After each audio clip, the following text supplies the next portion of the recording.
온라인 예배를 더욱 예배되게.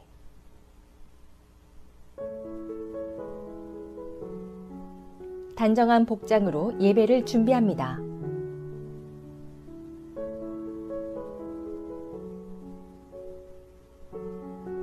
성경책과 주보를 미리 준비합니다. 주보는 교회 홈페이지에서 다운받을 수 있습니다. 예배 20분 전 유튜브에 연결하여 예배 화면을 준비합니다. 채팅창에 참석 여부를 알립니다. 온라인 예배 헌금 안내. 세 가지 방법 중 하나를 택하여 헌금합니다. 방법 1. 헌금 체크를 작성해 교회에 우편으로 보내기. 기존과 같은 방법으로 헌금하신 후 교회 주소로 우편 발송만 하시면 되겠습니다.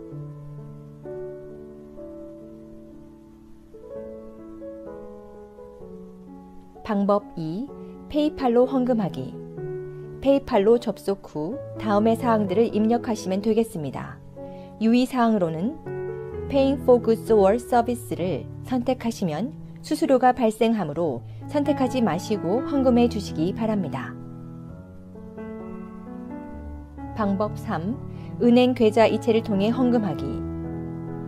시티뱅크의 오누리 처치 오브 산호세 계좌 이름으로 은행 주소, 라우링 번호, 교회 어카운트 번호를 입력해 헌금하시면 되겠습니다.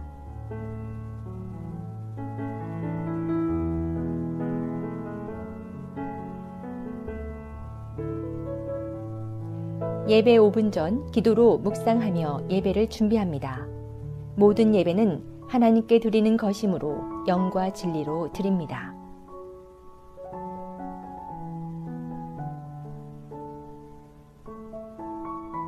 예배를 마친 후 바로 흩어지지 마시고 가족과 은혜를 나누는 시간을 가집니다.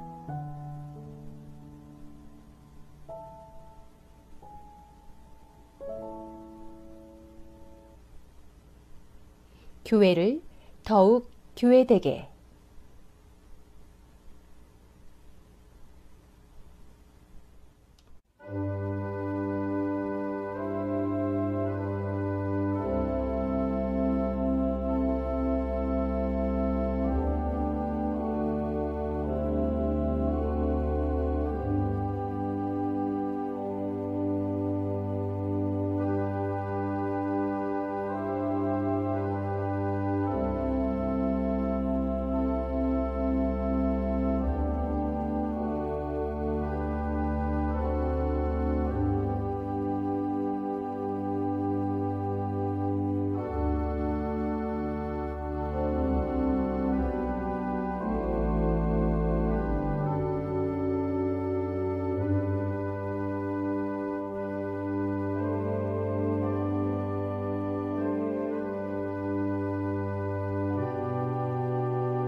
안녕하십니까? 사랑하는 오늘의 교회 성도 여러분, 오늘 10월 마지막 주일 10월 25일 주일 아침 예배에 오신 여러분들을 주님의 이름으로 진심으로 환영하고 축복합니다. 우리 산호세 오늘의 교회 성도들께서는 주일 예배에 참석한다는 의미에서 출첵도 남겨주시면 감사하겠습니다. 이제 다같이 묵상기도 드리심으로 우리 하나님 앞에 예배하러 나가시겠습니다.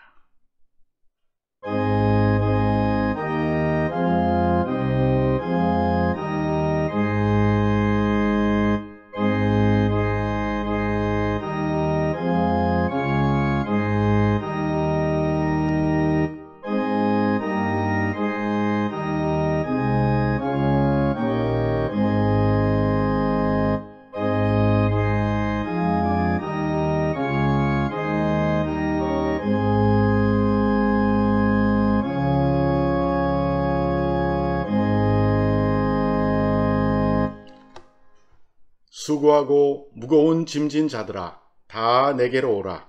내가 너희를 쉬게 하리라. 나는 마음이 온유하고 겸손하니 나의 멍에를 메고 내게 배우라. 그러면 너희 마음이 쉼을 얻으리니 이는 내 멍에는 쉽고 내 짐은 가벼움이라. 아버지께 참으로 예배하는 자들은 신령과 진정으로 예배할 때가 오나니 곧 이때라. 아버지께서는 이렇게 자기에게 예배하는 자들을 찾으시느니라. 하나님은 영이시니 예배하는 자가 신령과 진리로 예배할지니라. 아멘.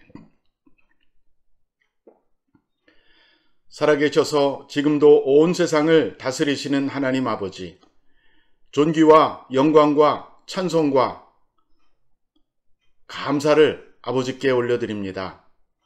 오늘 이 거룩한 주일에 주님의 긍휼과 자비를 의지하며 주님의 보좌 앞에 나아가오니 우리를 예수 그리스도의 보혈로 정결하게 씻어주시고 주님의 거룩한 임재 앞에 나갈 수 있도록 이끌어 주시옵소서. 오늘 예배를 통하여 하나님께서 예비하신 귀한 은혜를 받는 놀라운 축복의 시간 되게 해 주시옵소서. 예수 그리스도의 이름으로 기도합니다. 아멘. 이제 우리 찬양팀과 함께 찬양하면서 우리 하나님의 이름을 높여드리겠습니다.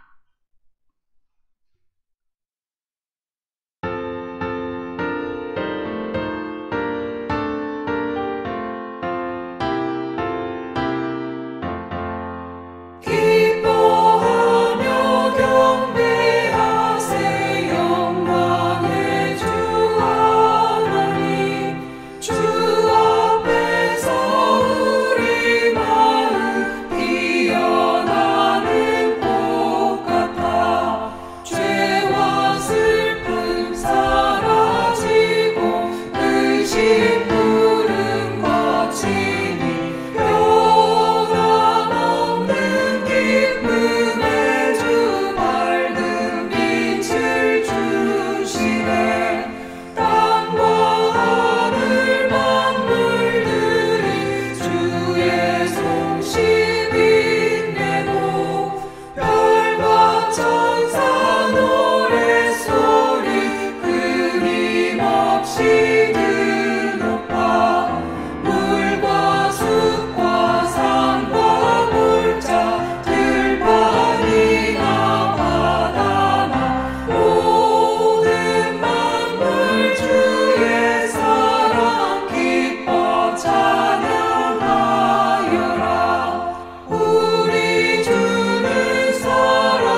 사랑으로 내 안에 가득히 넘쳐 흐르네.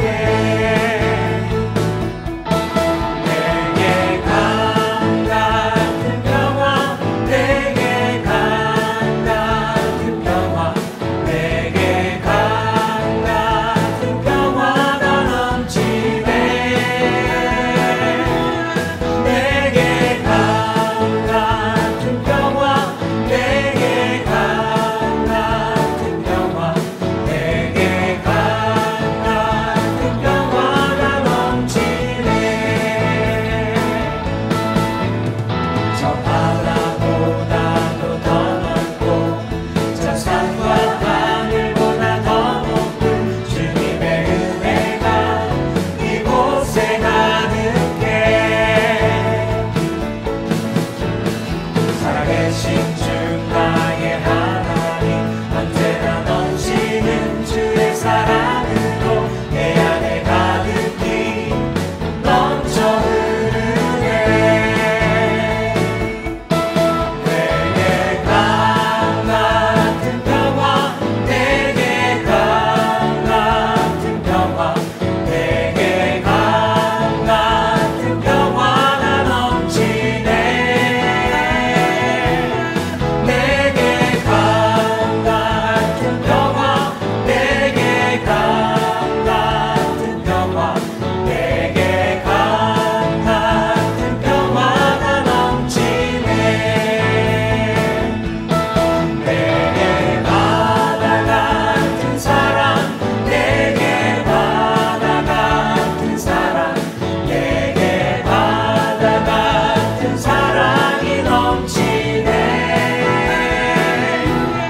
내게 바다 같은 사랑, 내게 바다 같은 사랑, 내게 바다 같은 사랑이 넘치네. 내게 샘솟는 기쁨, 내게 샘솟는 기쁨, 내게 샘솟는 기쁨이 넘치네. 내게 샘솟는 기쁨, 내게 샘솟는 기쁨, 내게 샘솟는 기쁨이 넘치네. 내게 강 같은 평화, 내게 강 같은 평화, 내게 강 같은 평화가 넘치네. 내게 강 같은 평화, 내게 강 같은 평화, 내게 강 같은 평화가 넘치네.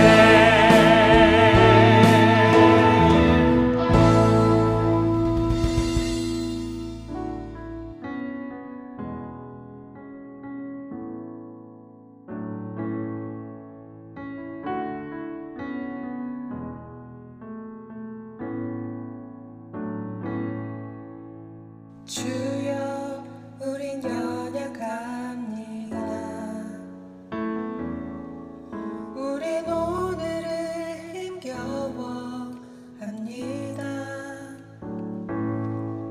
주 뜻 이루며 살기에 부족합니다.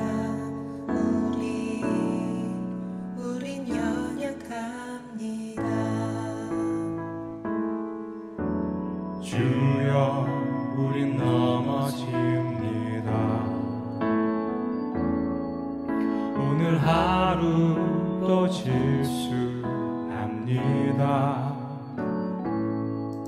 주의 긍휼을 구하는 죄인입니다. 우리 주만 바라봅니다. 한없는 주님의 은혜 온 세상 위에 넘칩니다.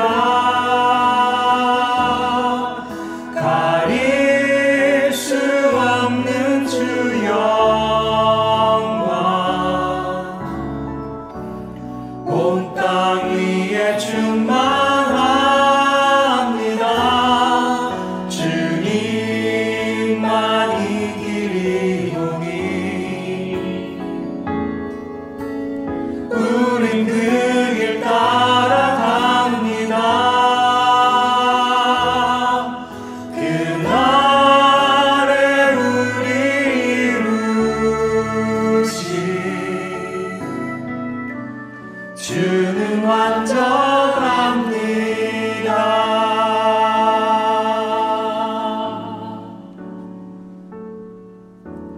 주여 우린 연약합니다. 우린 오늘 힘겨워합니다. 주 뜻 이루며 살기에 부족합니다. 우린 연약합니다.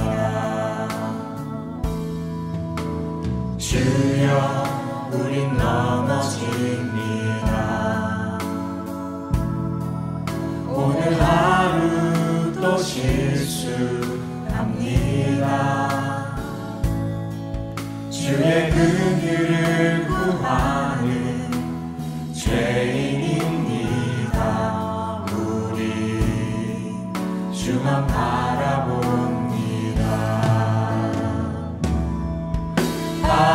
한없는 주님의 은혜 온 세상 위에 넘칩니다. 가릴 수 없는 주 영광 온 땅 위에 충만합니다.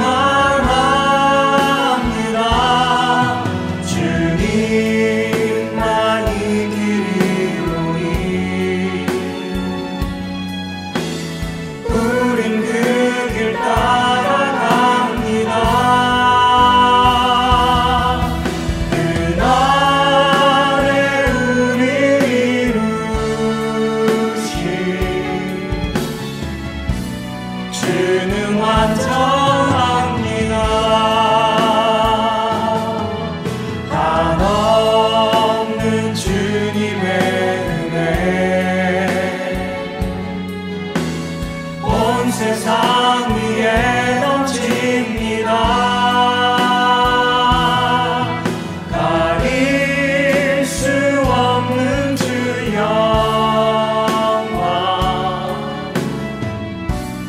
온 땅 위에 충만합니다. 주님만이 길이오니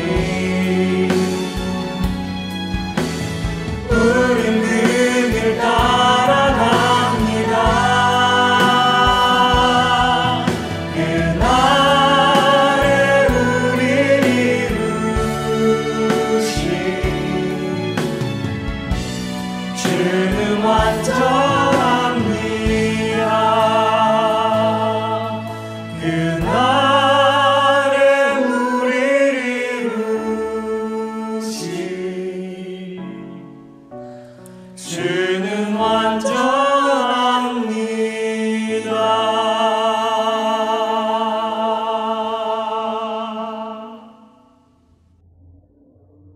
다 같이 기도드리겠습니다.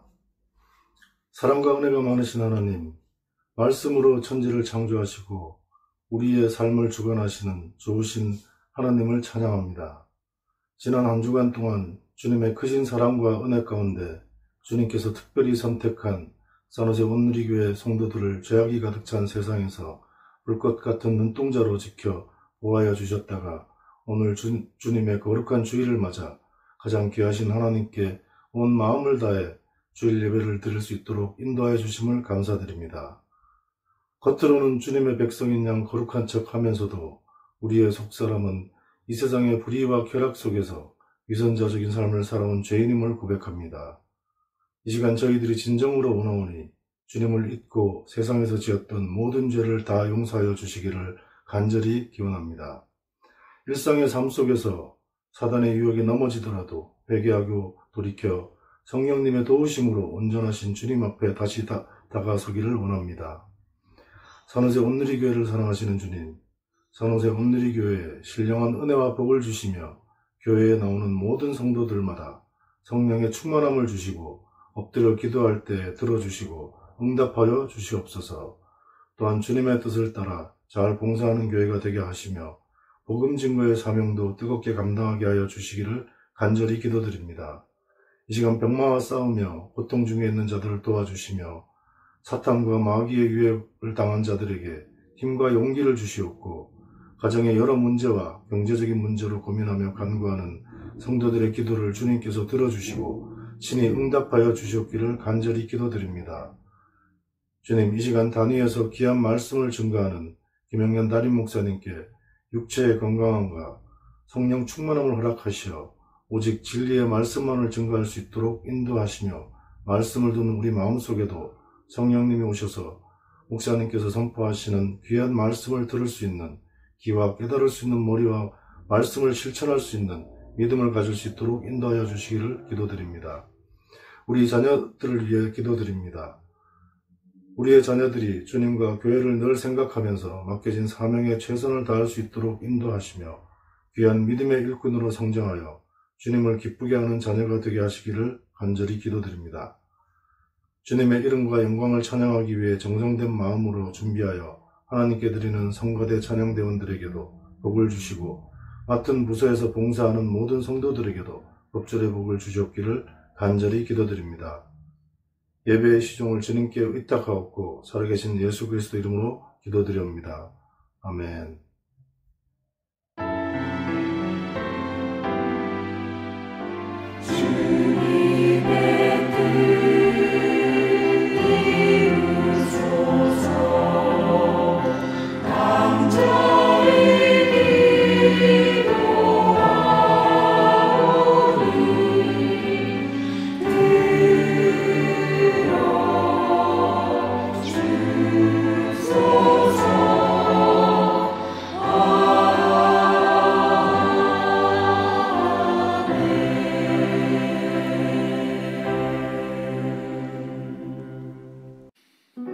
이제 우리 서로를 축복하는 축복의 찬양 부르겠습니다. 가정에서도 우리 엄마, 아빠, 자녀들하고 같이 서로 부부가 같이 축복하시기 바랍니다.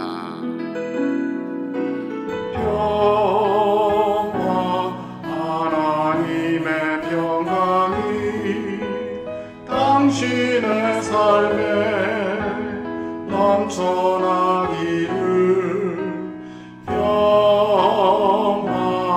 하나님의 평강이 당신의 삶에 가득하기를 축복합니다.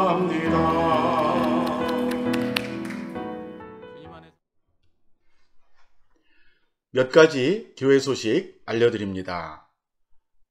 오늘 2부 예배 후에는 영상으로 마하나임을 가지겠습니다. 홈 목자 성경 공부입니다. 마을장, 목자, 부목자 부부들께서는 꼭 참석해 주시기 바랍니다. 이번 주 금요일부터 주일까지 3일간 VBS가 있겠습니다. 온라인으로 영상으로 진행이 되는데 대상은 유아부, 유치부, 유초등부 자녀들입니다.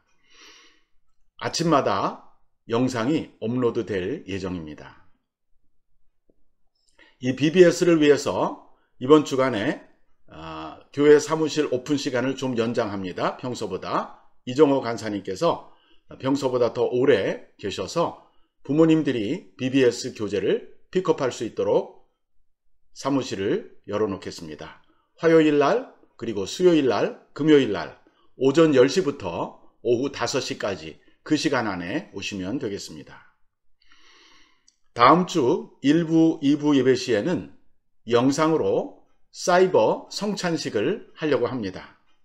그동안에 우리가 팬데믹 때문에 온라인 예배 드리면서 성찬을 한 번도 못했는데 11월 첫째 주일에 성찬식을 하려고 합니다. 물론 여러분 각 가정에 계시면서 원격으로 하지만 각 가정에서 성찬의 떡과 잔을 준비해 주시기 바랍니다. 포도즙 작은 잔과 그리고 빵 작은 조각을 성찬에 참여할 식구 수대로 준비하시고 다음 주 예배에 참여하시면 설교 끝나고 다 같이 성찬을 하도록 하겠습니다. 어제 교회에서 송성호, 성미경 가정의 딸 송다인이 유아 세례를 받았습니다. 산호세 온누리교회 유아 세례 교인이 되었습니다. 축하드립니다. 최근에 아이들이 각 가정에서 출생했는데 교회에서 예배를 드리지 못하기 때문에 교회에 나와서 축복 기도할 기회가 없었습니다. 그래서 새로 태어난 자녀들을 위해서 제가 예배 시간에 이렇게 잠시 소개하고 기도해 드리겠습니다. 오늘 기도할 아이는 최로운입니다. 2019년 12월 19일에 출생했으니 지금 이제 한 10달 좀 넘었죠. 가족을 소개합니다. 아빠는 최대석, 엄마는 박초롱, 그리고 1년 먼저 태어난 누나 로희가 있습니다. 본인 사진 한번 보시면서 가족의 이름도 눈여겨보시기 바랍니다. 잠깐 기도하겠습니다. 하나님 아버지, 우리 최대석, 박초롱 부부 가정의 귀한 아들 로운이를 보내주셔서 감사합니다. 작년 12월에 태어났는데 우리가 팬데믹 때문에 예배당에서 축복기도 해주지 못했지만 이 시간 온라인 영상 예배를 통해서 우리가 로운이를 축복합니다. 예수 그리스도의 이름으로 축복합니다. 로운이가 귀한 가정에 태어나게 된 것을 감사드립니다. 어머니 아버지가 하나님을 믿고 하나님을 경외하는 부모님 밑에 태어난 축복을 누리게 해주셔서 감사합니다. 앞으로 자라나면서 정말 믿음을 갖게 해주시고 하나님을 만나게 해주시고 예수 그리스도를 만나게 해주시고 거듭나게 하시는 영적으로 생명을 얻는 귀한 로운이가 되게 해 주시옵소서. 예수님 어렸을 때처럼 지혜가 자라고 키가 자라며 하나님과 사람에게 사랑받는 아들 되게 해 주시옵소서. 누나인 로희도 축복합니다. 로희에게도 믿음의 축복과 건강의 복과 또 지혜의 복을 내려 주시옵소서. 아빠이신 최대석 형제님, 엄마 박초롱 자매님을 축복합니다. 엄마 아빠에게도 부모의 그러한 역할을 감당할 수 있는 믿음과 지혜를 더하여 주셔서 로운이와 로희를 잘 양육할 수 있도록 복 내려 주시옵소서. 우리 주 예수 그리스도 이름으로 축복하며 기도합니다. 아멘. 샬롬, 콜토울의 서민정 선교사입니다. 이와 같이 정신없는 또 예상할 수 없는 시대에 산호소 온누리교회 성도 여러분 어떻게 지내시는지요? 저는 이 아름다운 캠퍼스에서 지금 현재 필리핀으로 장기 선교로 헌신하는 20대 7명의 젊은 선교사를 가르치고 훈련하는 일을 담당하고 있습니다. 이번에는 특별히 올 필리핀이라는 프로젝트에 관련돼서 이것을 어떻게 코디네이트 하는지, 또 현지 사역을 개척하고 그 외에 다른 선교사님들과 어떻게 협력하는지 아주 다양한 방면에서 이 젊은 선교사들이 준비되도록 함께 노력하고 있습니다. 총 7개월의 인턴십 과정을 거친 후에 이 7명의 친구들이 한 팀이 되어서 필리핀으로 떠나게 되는데요. 가기 전까지 잘 준비되고 또 모두 건강히 잘 준비되어 파송받을 수 있도록 모두 함께 중보해 주시면 감사하겠습니다. 다른 무엇보다 가장 중요한 부분은요, 이 친구들이 필리핀을 온전히 그 마음에 품을 수 있도록 늘 매일 하나님의 새로운 은혜가 너무나 필요합니다. 이 새로운 은혜 함께 구해주세요. 또 한 가지 기쁜 소식이 있습니다. 제가 지금 롱 디스턴스로 함께 섬기고 있는 콜톨 치앙마이 베이스에서 놀라운 하나님의 많은 역사들이 일어나고 있는데요. 그 중에서 하나는 저희 베이스에서 그곳에 있는 기독교 사립 초등학교를 인수받아서 기독교적 세계관을 갖춘 아이들이 가르칠 수 있도록 할 수 있게 되었습니다. 믿는 현지인이 세운 학교지만 현재 그분이 나이가 많이 드셔서 학교를 운영할 수 있는 곳을 놓고 기도하고 있었는데 개인이 아니라 저희 베이스 전체와 함께 연결이 되어서 이번에 저희 베이스에서 이 학교를 섬기게 되었습니다. 지금 현재 치앙마이에 있는 베이스에서 약 2시간 떨어진 곳으로 웨잉 파파우라는 지역인데요. 현재 이곳에는 7명의 아이들이 상주하고 있고 저희는 약 50명의 초등학교 학생들을 가르치고 있게 되었습니다.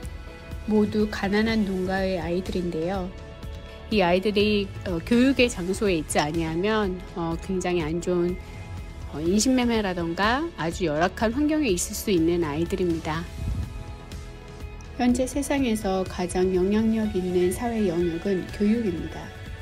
현재 통계적으로도 그런데요. 이 교육의 영역에서부터 저희가 복음으로 아이들을 잘 가르치고 성경적 세계관을 가지고 사회에서 참된 빛과 소금이 되고 정말 태국 자체를 변화시킬 수 있는 아이들로 잘 성장하고 또 가르치는 사람들이 잘 준비가 될 수 있도록 함께 기도해 주세요. 실제로 이거를 운영하기에 많은 도움과 또 많은 협력이 필요합니다. 여러분들께서도 이 아이들을 기억하며 함께 중보하고 기도해 주세요.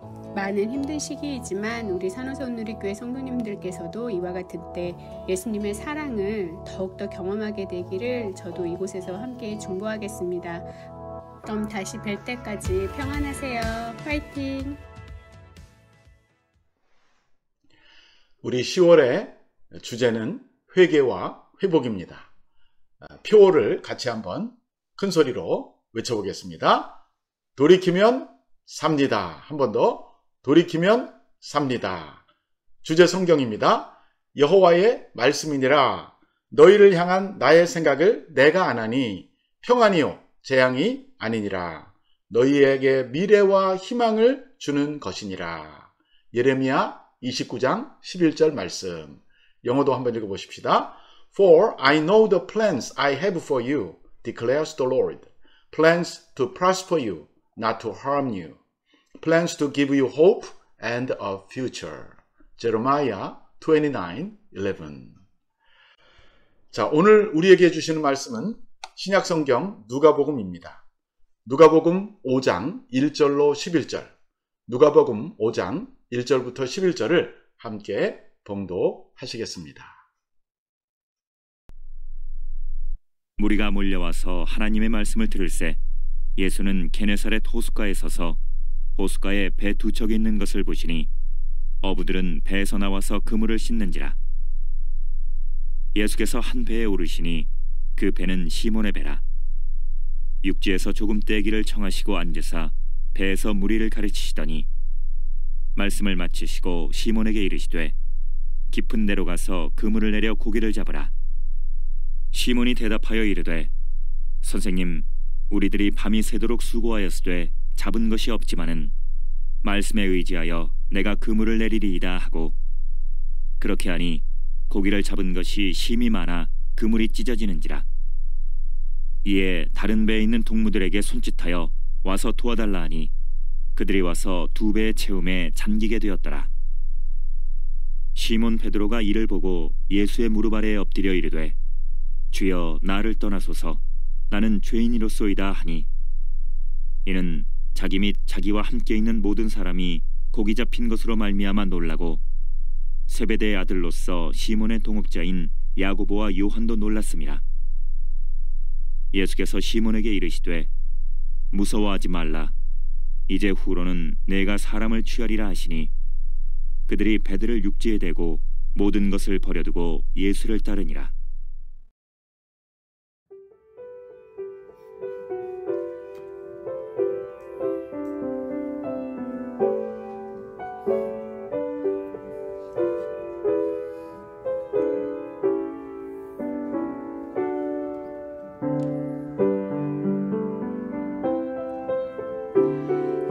예수가 우리를 부르는 소리, 그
오늘 저는 마음을 돌이킨 사람 베드로라는 제목으로 말씀을 전하겠습니다. 사람이 살아가면서 커다란 변화를 일으킬 때가 있습니다. 전혀 180도 다른 모습으로 거듭나거나 변화될 때가 있다는 뜻입니다. 특별히 종교적인 신념이나 삶의 방향이 달라지는 경우 말입니다. 우리가 이것을 흔히 회심이라고 말합니다. 회심, 돌이킬 회자, 마음심자, 마음을 돌이켰다, 그런 뜻입니다. 이 회심은 중생하고 비슷합니다. 그런데 중생은 하나님이 일으키시는 것입니다. 그래서 사람이 중생을 볼 수가 없습니다. 중생의 표시를 우리가 관찰할 수 없습니다. 그저 마음속에서 한 개인의 영적인 변화가 일어나는 것이죠. 성령의 역사입니다. 반면에 회심은 다른 사람이 관찰할 수 있습니다. 아, 저 사람이 달라졌구나. 저 사람이 말도 얼굴도 성품도 달라졌네. 삶의 방향이 달라졌네. 느낄 수 있는 것입니다. 사실 한 가지 형상에 대한 다른 관점에서 표현한 용어라고 볼 수 있습니다. 특별히 예수님을 만났던 제자들은 이런 급격한 변화를 경험했는데 그 중에서도 대표적으로 베드로의 회심이 눈에 띕니다. 베드로는 언제 그렇게 급격하게 변화되었을까? 이 베드로의 변화가 중요한데, 왜냐하면 예수님께서 세상에서 하고자 하는 가장 중요한 일 중에 하나가 사람들을 불러 제자 삼는 것이었습니다. 근데 이 베드로가 바로 예수님의 수석 제자 아니었습니까? 그러니까 베드로의 변화는 매우 중요한 사건이지요. 자, 오늘 우리는 이 베드로의 회심 모습을 보면서, 베드로의 변화되는 모습을 보면서 또한 우리의 변화, 우리의 회심도 어떻게 이루어지는지 그것을 같이 더불어서 생각해 보도록 하겠습니다. 오늘 우리가 읽은 본문은 예수님의 사역 초기에 있었던 하나의 작은 사건입니다. 어느 날 예수님께서는 게네사렛 호숫가에 가셨습니다.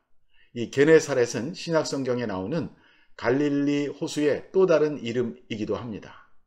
게네사렛은 그 당시의 말로 하프라는 뜻이 있는데 이 갈릴리 호수가 하프 모양으로 생겼기 때문에 그렇게 불렀습니다. 예수님이 가는 곳마다 많은 사람들이 예수님을 따라왔습니다. 왜? 예수님의 입에서 나오는 그 놀라운 생명의 말씀을 듣고 싶어 했기 때문이죠. 그날도 많은 군중이 예수님이 계신 호숫가에 몰려온 것이죠. 그런데 마침 예수님이 말씀을 전하시던 그 호숫가 근처에는 배 두 척이 서 있었습니다. 그 중에 한 배는 베드로라는 사람의 배였어요.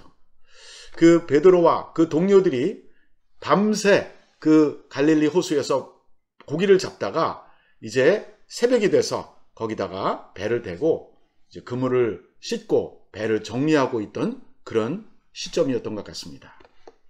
예수님께서 그 두 배 중에 한 배에 올라가셨는데 그 배가 바로 시몬, 즉 베드로의 배였습니다. 시몬은 베드로의 본명이지요. 예수님께서 시몬을 만나고 그에게 이름을 져주었는데 그게 베드로, 반석이라는 이름이었습니다. 예수님은 시몬에게 배를 육지에서 조금 뛰기를 요청하셨습니다. 왜냐하면 계속 그 많은 사람들에게 예수님이 말씀을 전하고 싶었는데 너무 사람들이 밀려오니까 예수님과 막 몸이 닿고 그래서 이게 어떻게 설교를 하기가 힘든 거예요. 그래서 아예 배를 타고 육지에서 약간 떨어지면 예수님은 물가에 계시고 배 위에, 그리고 사람들은 예수님을 내려다볼 수 있는 그런 좋은 그러한 그 공간이 형성되기 때문에 그렇게 하신 것 같습니다. 자, 예수님께서 설교를 마치신 다음에 이렇게 말씀하셨습니다. 베드로를 향해서 깊은 데로 가서 그물을 내려 고기를 잡으라 라고 명령하셨어요. 말씀하신 것이죠. 이 시몬이, 이제 베드로의 본명 시몬이라고 부를게요. 이 시몬이 마음이 불편했어요. 왜? 왜냐하면 이 시몬의 말을 들어보면 시몬이 지난 밤새 내내 그 호숫가에서 여기저기 그물을 던지고 밤새도록 작업을 하고 지금 이제 겨우 돌아와서 배를 정리하고 그물을 정리하고 집에 가서 쉬려고 하는 시점이었기 때문입니다. 즉 예수님이 그물을 내리라고 하는 그 시간과 시몬이 그물을 내리고 싶어 했던 시간이 안 맞은 것이죠. 우리의 시간이 있고요. 예수님이 정하시는 시간이 있어요. 우리의 시간과 예수님의 시간이 일치하지 않을 때가 더러 있습니다. 예수님은 원하시는데 나는 불편한 시간인 것이죠.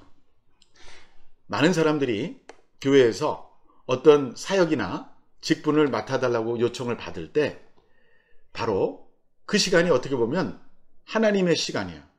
예수님이 여러분을 부르는 시간이에요. 그런데 여러분의 반응은 어떠셨습니까? 예, 알겠습니다.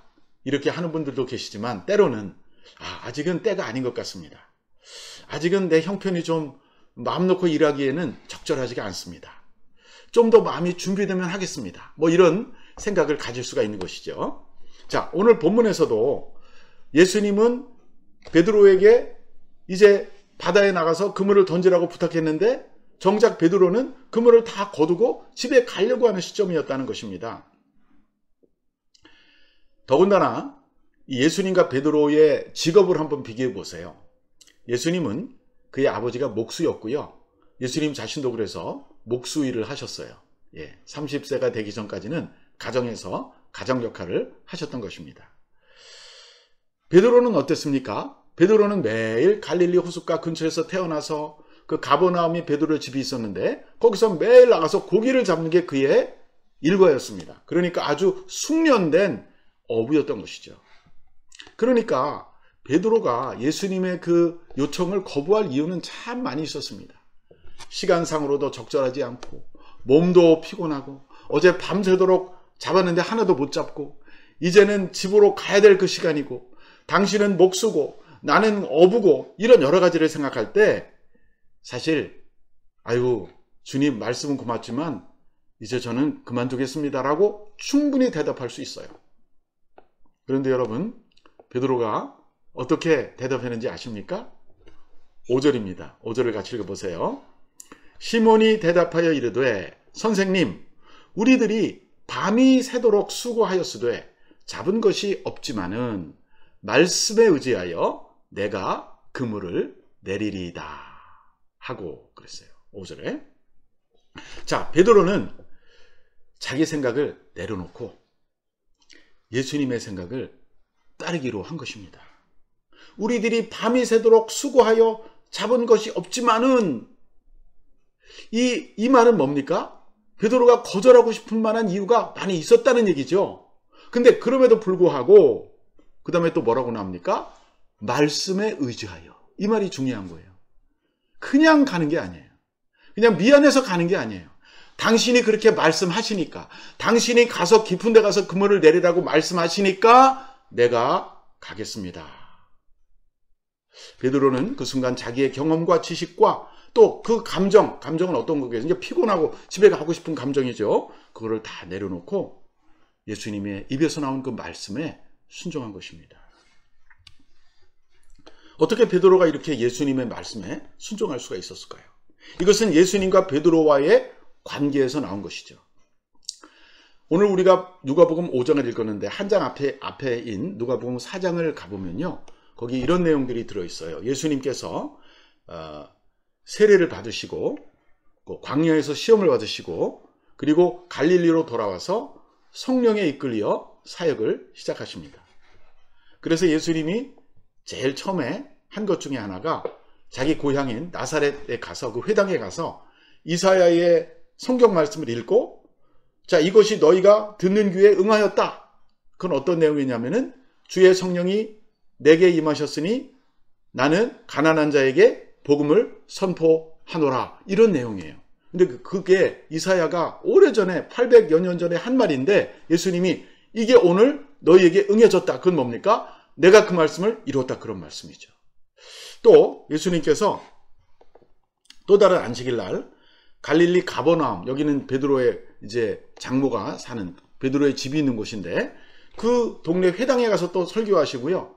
설교하는 도중에 어떤 그 회중 가운데 한 사람이 귀신 들려서 막 예수님을 이상하게 말을 하니까 예수님께서 귀신을 쫓아내셨어요. 그리고 예배가 끝난 다음에는 베드로의 집에 들어가셨습니다. 예수님이 베드로 집을 신방 가신 거죠. 근데 신방 가보니까 그 장모가 열이 막 펄펄 올라서 막 엄청 고생하는 거예요. 예수님께서 열병을 꾸짖으셨다 그랬어요. 병을 꾸짖으셨어요. 그리고 그 장모를 그 자리에서 즉시 고쳐주셨습니다. 자, 이런 베드로와 예수님과의 만남과 경험이 베드로에게 차곡차곡 쌓였던 것이죠. 그리고 그날도 바로 예수님이 베드로의 배에 올라가셨고 베드로가 자기 배에 앉아있지 않았겠습니까? 배 주인인데 그러니까 예수님이 하는 설교를 다 들었던 것이죠. 그러니까 베드로의 마음속에 믿음이 점점 자라난 거예요.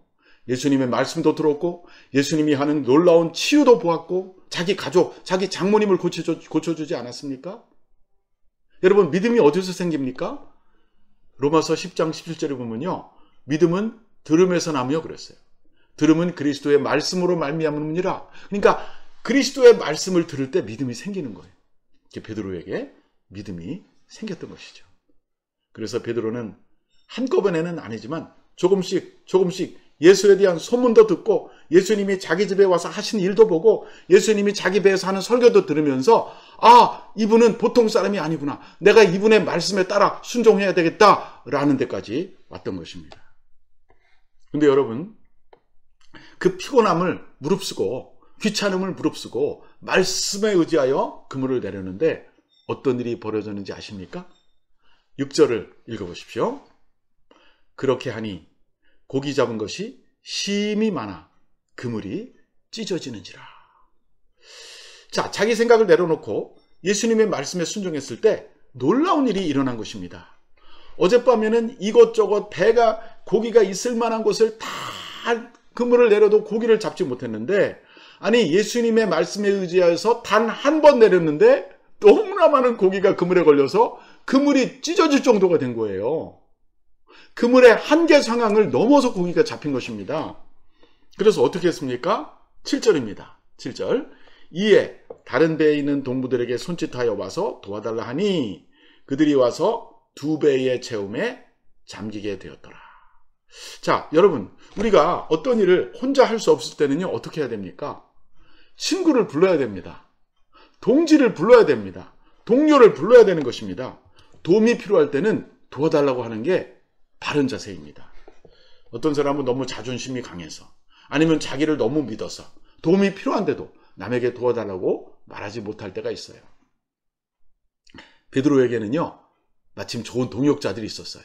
나중에 보면 야고보, 요한 이런 형제들의 이름이 나오는데 그들에게 이제 와서 도와달라고 하니까 그들이 즉시로 배를 몰고 와서 그 2배가 같이 그물을 끌어올린 것입니다. 그래서 고기를 배에다 실었는데 아직은 육지가 아니니까 호숫가에 있었으니까, 호수 위에 있었으니까, 근데요 2배가 다 잠길 정도가 되었다는 거예요. 얼마나 고기를 많이 잡았으면, 얼마나 고기가 많았으면 그물은 찢어질 정도가 되고 2배에 채우는데도 막 배가 그냥 바닷가에 수면하고 찰랑찰랑해서 겨우 나온 것입니다. 이런 놀라운 일을 보게 된 것이죠. 그때 베드로가 하는 말이 8절에 나오고 있습니다. 우리 8절을 같이 읽어보세요. 시몬 베드로가 이를 보고 예수의 무릎 앞에 엎드려 이르되 주여 나를 떠나소서 나는 죄인이로소이다. 참 시몬 베드로가 일어난 일을 보고 마음에 큰 충격을 받았어요. 갈릴리에서 잔뼈가 굵고 고기잡이라면 둘째가라면 서러워할 이런 좀 베테랑 이 피셔맨, 이 고기잡이가 어부가 지난 밤 내내 한 마리도 못 잡았는데, 아니 어부도 아니시고 그냥 목수일을 하셨던 그 나사렛 선지자 예수님의 말을 듣고 하니까 고기가 이렇게 많이 잡힌 것입니다.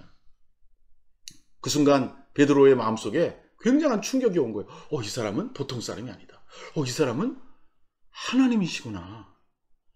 베드로가 순간 예수님에게서 하나님의 그 임재, 하나님의 본성을 느낀 것이죠. 하나님의 신성을 느낀 것입니다. 이분은 겉으로 보기에는 사람이지만 사람 이상이시구나. 우리를 초월하신 분이구나. 그리고 또 하나는요, 베드로가 그분 앞에서 자신의 영적인 모습, 즉 자기가 얼마나 죄인인가를 느꼈다는 것입니다. 이것이 놀라운 것입니다. 예수님을 우리가 바로 만나게 될 때는요, 우리가 우리 자신의 죄와 악함을 깨닫게 된다는 것입니다. 우리는 보통 다른 사람이 나의 죄나 잘못을 지적하면요, 대부분 더 완고해져요. 자기가 잘못된 것을 알면서도 누가 지적하면 더 방어하고 싶게 되고 더 아니라고 소리치고 싶은 게 인간의 마음이에요.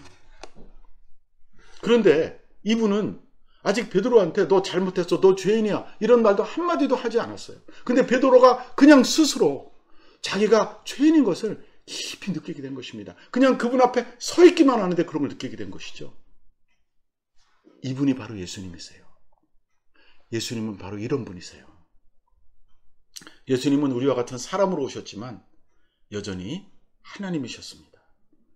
그분은 사람의 몸을 입으신 하나님, 신성을 가지신 분이셨어요. 베드로가 그날 그 자리에서 하나님이신, 하나님의 아들이신 예수님을 만났던 것입니다. 예수님을 제대로 만났어요. 예수님을 제대로 만난 증거가 뭐냐면요, 주여 나를 떠나소서 나는 죄인입니다. 그 말은 뭡니까? 나는 당신 앞에 설 만한 자격이 없습니다 라고 고백한 것입니다.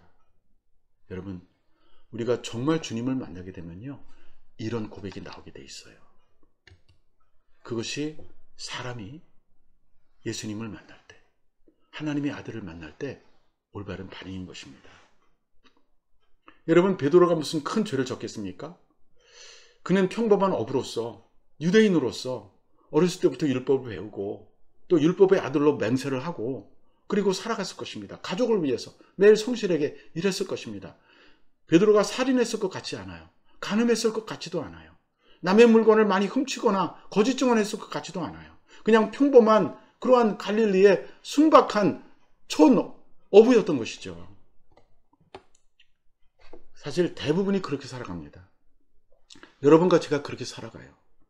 아주 간혹 극악한 범죄자들이 있죠. 정말 감옥에 가보면 살인, 아주 강도, 정말 사형 선고를 받아야 될 만한 그런 사람들이 있지만 대부분의 사람들은 양심을 가지고 있고 법을 지키려고 하고 누가 뭐라고 해도 그렇게 적극적으로 죄를 짓지 않습니다. 착하게 살려고 노력합니다. 물론 시험도 받고 유혹도 받고 넘어지지만 큰 죄를 짓고 살지 않는 게 평범한 사람이에요. 근데 이거는 세상적으로 우리가 우리를 볼 때 하는 말이에요. 우리가 하나님 앞에 서게 될 때는요, 내가 얼마나 강도였는지, 내가 얼마나 착하게 살았는지, 내가 얼마나 윤리적으로 수양을 많이 해서 도덕적으로 거룩한지는 아무 상관이 없어요.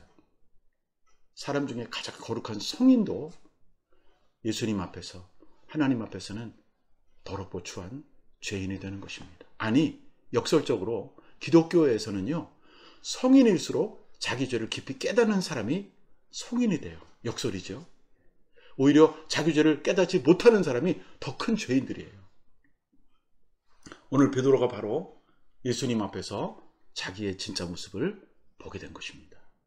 오늘 여러분과 제가 사람 앞에서가 아니라 내 친구하고 비교하지 않고 하나님 앞에 우리의 진짜 모습을 볼 수 있게 되기를 간절히 소원합니다.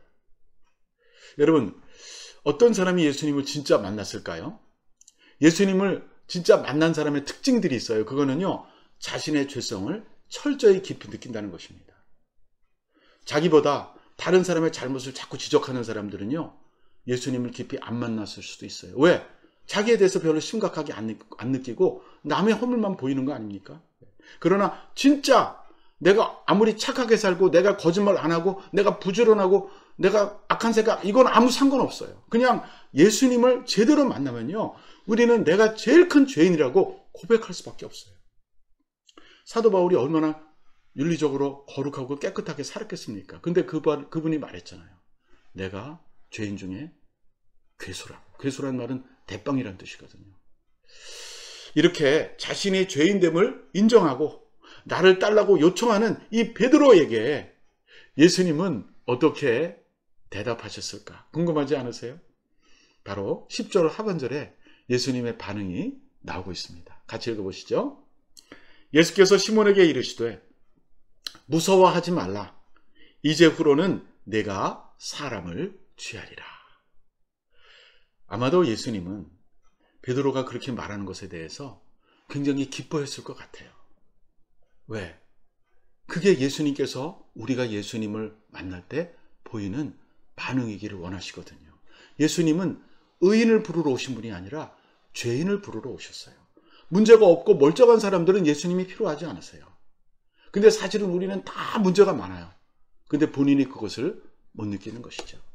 근데 오늘 베드로가 정확하게 자기가 죄인이라고 고백했을 때 예수님께서는 오히려 베드로를 귀히 보셨을 것입니다. 이쁘게 보셨을 것입니다. 그러면서 베드로에게 말씀하시잖아요. 두려워하지 말라. Fear not. 무서워하지 말라. 그리고 예수님께서는 이 베드로에게 베드로의 그 미래에 대해서 말씀해 주세요. 예수님은 항상 그 다음을 생각하시는 분이세요. 예수님은 지금과 과거에 묶여 계시는 분이 아니라 미래를 보는 분이세요. 베드로에게 별명을 지어줄 때도 그 순간의 베드로가 아니라 나중에 변화됐을 때의 베드로를 보고 반석이라고 지어주셨어요. 베드로에게 예수님이 이렇게 말씀하십니다. 내가 나를 알기 전까지는 결코 나하고 관련을 맺을 수 없어. 우리가 예수님을 제대로 알게 될 때 우리는 예수님과 진짜 관련을 맺게 되고요. 그리고 그분의 정말 동지가 될 수 있는 것입니다. 예수님께서 베드로에게 자기를 드러내셨던 것은 베드로가 죄의식 속에 머물고 그 나는 죄인이다라는 말만 고백하며 살기를 원하시는 게 아니라 이제는 거기서 철저하게 회개하고 변화되어서 이제는 예수님의 동지가 되고 예수님의 친구가 되고 예수님의 동역자가 되도록 부르시려고 그렇게 하신 것입니다. 마치 베드로가 고기를 너무 많이 잡아서 배가 잠기게 되었을 때 친구들을 불렀잖아요. 오늘 예수님께서는 세상에 오셔서 자기도 그 일을 하실 뿐만 아니라 자기와 함께 하나님의 일을 할 동지들을 부르러 오셨던 것입니다. 그래서 예수님은 자기가 죄인이라고 고백하는 베드로에게 너 마저 죄인이야. 그러니까 너는 안 돼. 이렇게 말씀하신 것이 아니라 아니야. 두려워하지 마. 이제는 너는 나를 알게 되었으니까 너도 이제 사람을 취하는 사람이 되어라.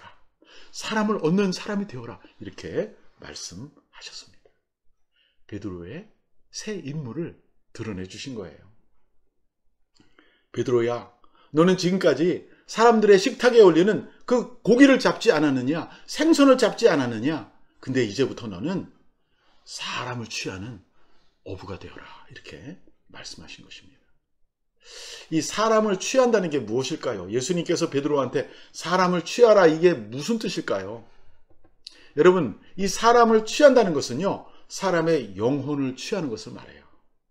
세상 사람들, 대부분의 사람들은요, 다 하나님을 멀리하고 하나님을 모르거나 자기가 중심돼서 사망을 향해 나가고 있어요. 그러나 그들에게 하나님의 말씀이 전달이 되고 그들이 예수님의 말씀을, 복음을 듣게 될 때 그들의 마음이 변화되고 영혼이 살아나고 하나님을 향해 나아가는 새 사람으로 변화되는 것입니다. 이것을 사람을 취한다라고 말하는 거예요. 믿음이 연약한 사람들을 도와주고 그가 주님을 깊이 알 수 있도록 주님께로 가까이 이끄는 것, 그게 사람을 취하는 거예요. 우리 목자들이 그런 일을 하고 계세요. 우리 1:1 양육자들이 그런 일을 하시는 거예요. 여러분이 직장에서 만나는 동료나 상사 혹은 부하 직원들에게 예수님을 소개하고 그들이 예수님을 믿을 수 있도록 이끌어주는 것, 그게 사람을 취하는 거예요.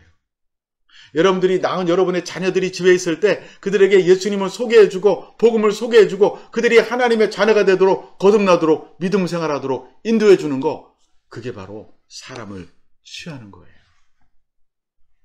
사람을 취한다는 것은 바로 예수님을 믿고 예수님의 제자가 될 수 있도록 다른 사람을 도와주는 것을 말하는 것입니다. 자, 이제 본문의 마지막 11절을 같이 한번 읽어보십시다.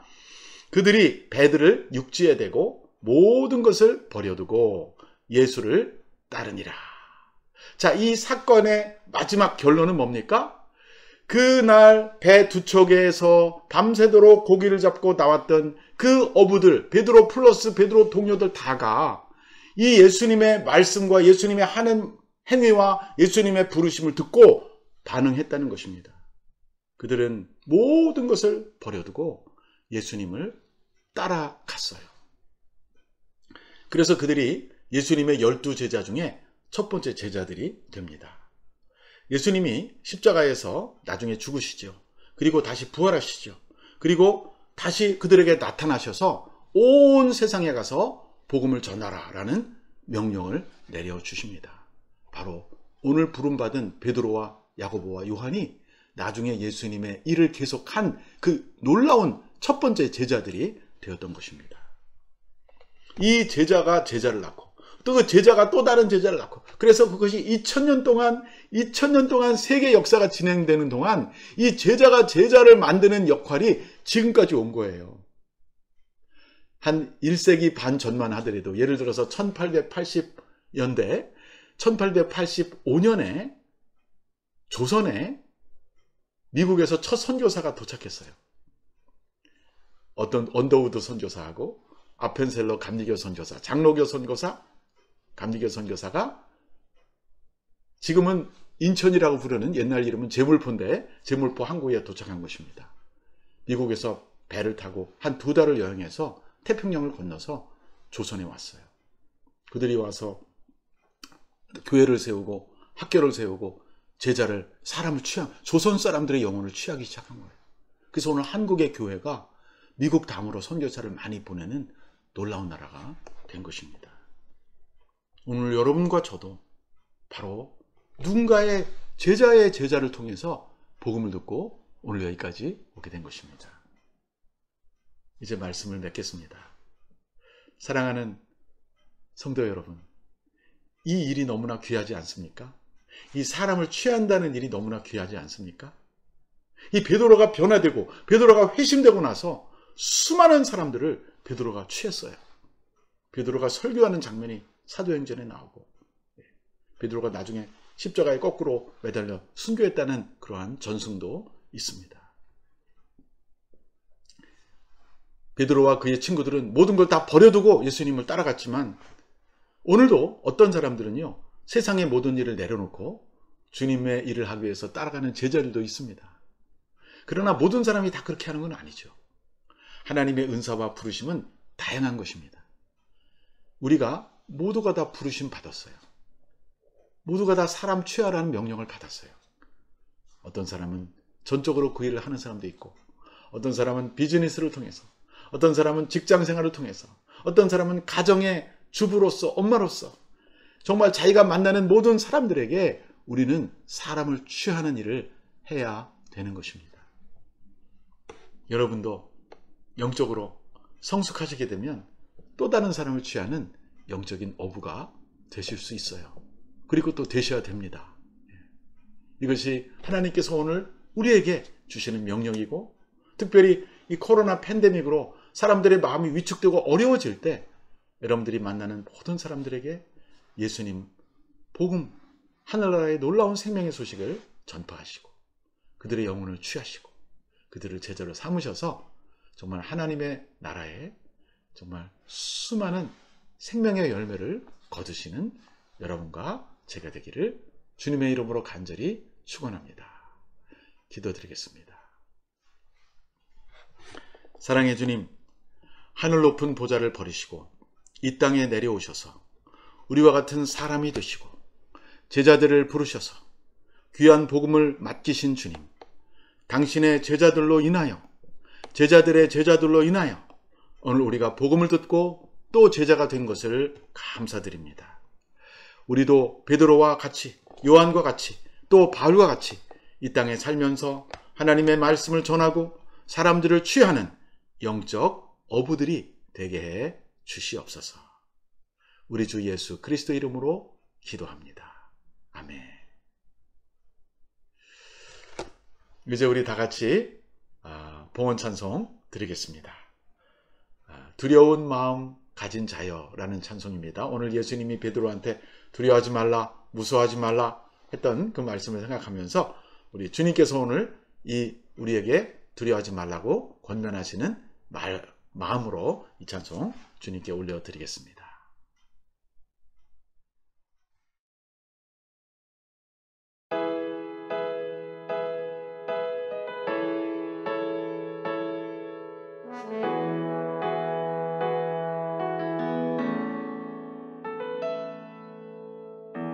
두려운 마음 가진 자여 놀라지 말라.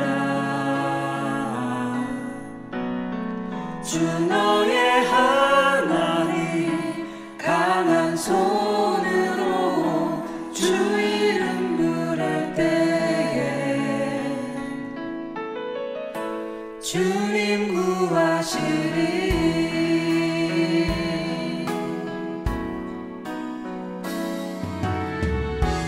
두려운 마음 가진 자여 놀라지 말라.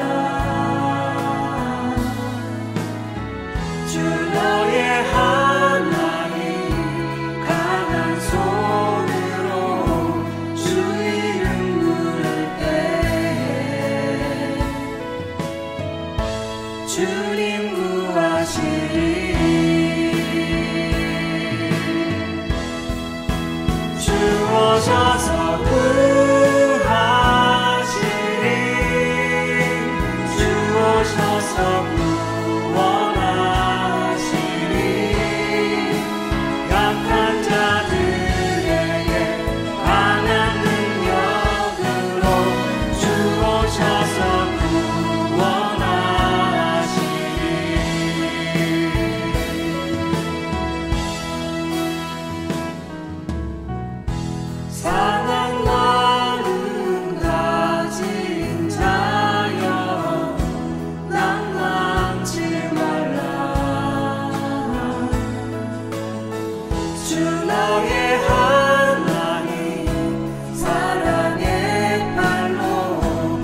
이제 우리 다 같이 몇 가지 기도 제목 놓고 통성으로 기도하겠습니다. 첫째, 내가 예수님을 만나고 구원받은 것이 내 가족, 내 주변 사람들, 내 친구, 내 동료들에게 가서 복음을 전하라는 하나님의 뜻인 줄로 믿습니다. 우리 또한 예수님이 베드로에게 그렇게 부탁하셨던 것처럼 오늘 예수님께서 우리들에게 부탁하시는 줄로 믿습니다. 저와 여러분이 사람을 취하는 영혼의 어부가 되게 해달라고 기도합시다. 두 번째, 우리 교회가 이 지역에서 복음을 성실히 전하고 선포하는 교회가 되게 해달라고 기도하십시다. 우리끼리 열심히 모이고 우리끼리 열심히 찬양하고 예배하는 것도 중요하지만 아직 산호세에는 믿지 않는 많은 영혼들이 있지 않습니까? 그러니까 그분들에게 나가서 우리 입술을 벌려서 우리들의 삶으로 복음을 전하고 사람을 취할 수 있게 해달라고 예수님의 증인되는 교회가 되게 해달라고 기도하고, 특별히 이 일을 위해서 해외에 나가서 수고하시는 우리 선교사님들, 파송 선교사, 후원 선교사, 이분들을 위해서 기도해 주시기 바랍니다. 특별히 교회를 위해서 기도할 때 금주 주말에 금토일 3일 동안 BBS가 있는데 BBS를 통해서 아이들의 영혼이 거듭나며 예수님의 제자로 변화되게 해달라고 기도해 주십시오. 마지막으로 우리 나라들을 위해서 기도합니다. 우리 미국에 많은 사람들이 그래도 많은 사람들이 하나님을 믿지만 그래도 아직 믿지 않는 영혼들이 있습니다. 미국에도 하나님을 부인하고 무신론자도 있고요. 다른 종교, 다른 신을 믿는 사람도 있는데 미국의 많은 영혼들이, 미국의 백성들이 하나님을 경외하고 하나님을 믿는 복된 나라가 되게 해달라고, 또 우리 고국, 대한민국의 영혼들이 다 구원받고 주님 앞에 돌아오게 해달라고, 한국에는 교회들이 영혼을 취하는 교회가 되게 해달라고, 그리고 우리 북한 땅에 있는 영혼들, 또 많은 버려진 그러한 백성들이 구원받는 날이 속히 오게 해달라고, 그들에게도 예배할 수 있는 자유, 성경을 읽을 수 있는 자유, 또 예수를 믿을 수 있는 자유를 속히 허락해달라고 같이 통성으로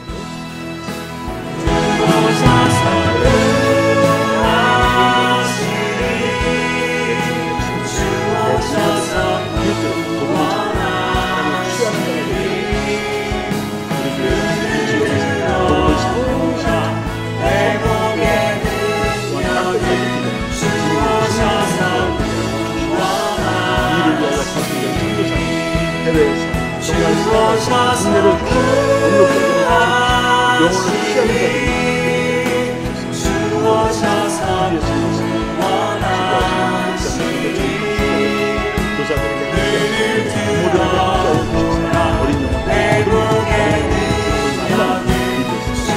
취하는 미국의 영혼들이 미국이 세계에 참 영향력 있는 대한민국은 축복해 주시고 대한민국의 지도자들 모든 북한에서 공무원들은 교회가 세워지는 성경을 자유롭게 예배하는 그날이 되어서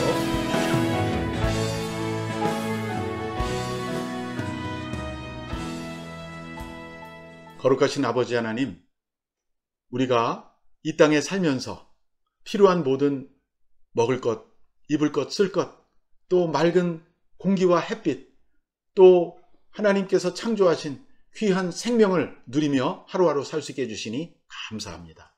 오늘 이 예배를 통해서 주님 앞에 우리의 예물을 드립니다. 11조를 드립니다. 하나님, 주일헌금, 감사헌금, 선교헌금, 구제헌금, 그리고 우리의 소득의 11조를 예물로 드리오니 기뻐 받아주시고 이 물질이 하나님의 나라와 주님의 영광을 위해 사용되게 주시옵소서.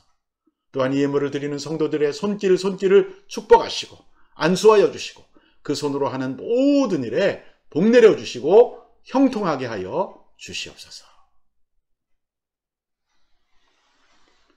지금은 우리 주 예수 그리스도의 은혜와 하나님 아버지의 무한하신 사랑과 성령의 교통하심이 베드로처럼 예수님을 만나고 우리의 마음의 심령의 변화가 이루어지고 주님을 따르는 성숙한 제자가 되어 또 다른 영혼을 취하는 제자가 되기 원하는 산호세 온누리교회 모든 성도들 위에와 미국과 한국과 북한 땅 위에, 또 영혼을 취하기 위하여 해외에서 수고하시는 모든 선교사님들 위에, 이번 주에 있을 BBS 위에 지금부터 영원히 함께 하시기를 간절히 축원하옵나이다. 아멘.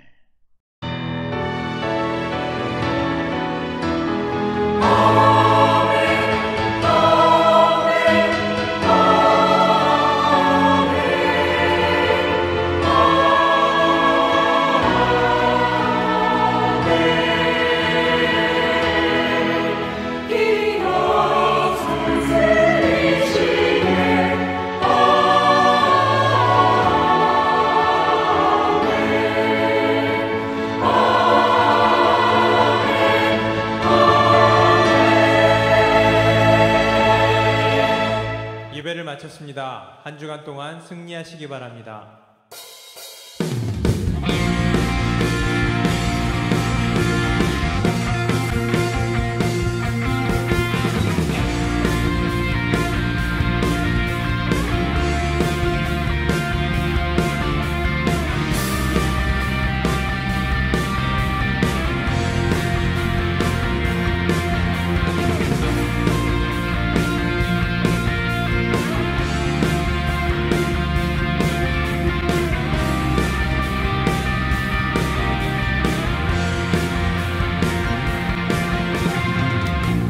주님과 같은 분 없네.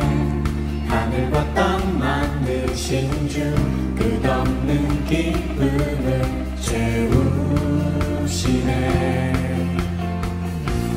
내가 드릴 수 있는 건 나의 삶을 드리는 건 변하지 않는 마음 드리네. 주님과 같은 분 없네. 하늘과 땅 만드신 주 끝없는 기쁨을 채우시네. 내가 드릴 수 있는 것 나의 삶을 드리는 것 변하지 않는 마음 드리네. 내 모든 삶 당신께 속했네. 모든 마음 주 향한 노래되네. 주님 모든 열방의 기쁨 구원 주시는 주님 놀라운 주 영원히 다스리시는 하나님 찬양 받으실 주님 놀라운 주 놀라운 주.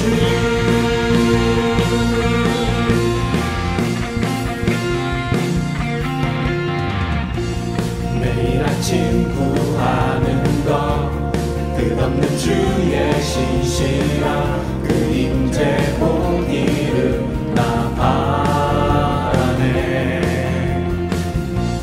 주의 자비와 신실함 나를 자유케 하시니 멈추지 않는 신뢰 드리네. 내 모든 삶 당신께 속했네. 모든 모든 주 향한 노래되네. 주님 모든 열방의 기쁨 구원 주시는 주님 놀라운 주 영원히 다스리시는 하나님 찬양 받으실 주님 놀라운 주. 주님 모든 열방의 기쁨 구원 주시는 주님 놀라운 주 영원히 다스리시는 하나님 찬양 받으실 주님 놀라운 주 놀라운 주.